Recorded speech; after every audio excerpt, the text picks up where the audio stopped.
It's time now for On the Radar. We are back with Colin Stewart, CEO and Portfolio Manager at JC Clark. Okay, you've got two picks for us this morning. We will start with Black Diamond. Tell us about it. Yeah, so Black Diamond plays into the infrastructure side of what we were discussing before, Lindsay, and it's basically a specialty rental business that rents modular space solutions to all kinds of different industries. So for example, if someone's driving up a road in Toronto and they see a construction project, they're often these little portable looking offices or buildings on the side of that, and those often are owned by Black Diamond. So they have these assets, they're easy to move around, and they rent them out to construction companies, engineering companies, mining projects.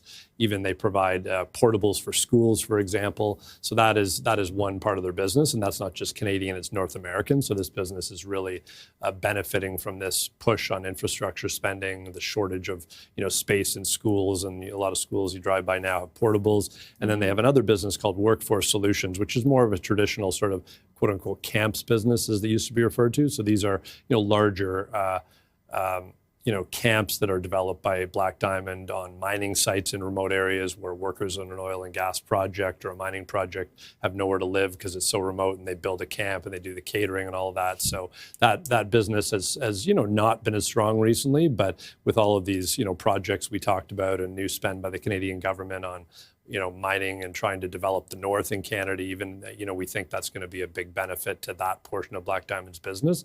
It's a really well-run company. The stock's done well, but it's still, trades at a reasonable valuation multiple, about 8 times EBITDA.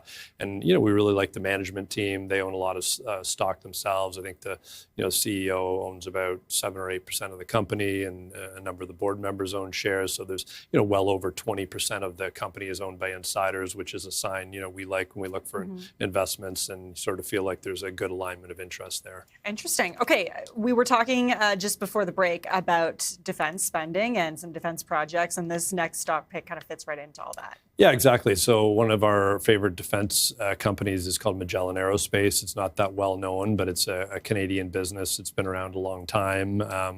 They basically, sort of a diverse aerospace company. They do, parts for engines, parts for the body of aircraft, and roughly half of their business is into the commercial market. So they sell to companies like Boeing and Airbus, and the outlook on that side of the business is very, very strong. I mean, we've seen, the order books for Boeing and Airbus for commercial airline or aircraft production over the next decade are the strongest they've ever been. And then about half of Magellan's business is on the military or defense side.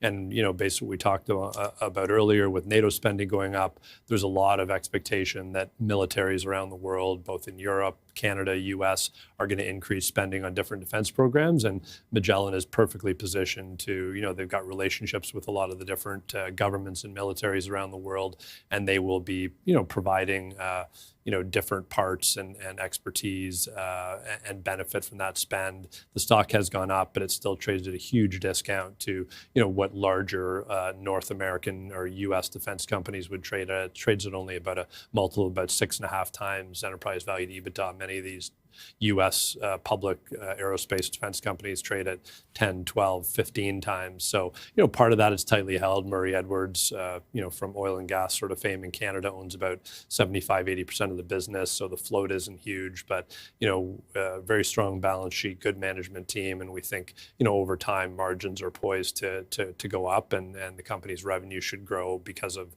a number of the trends that I've highlighted. For sure.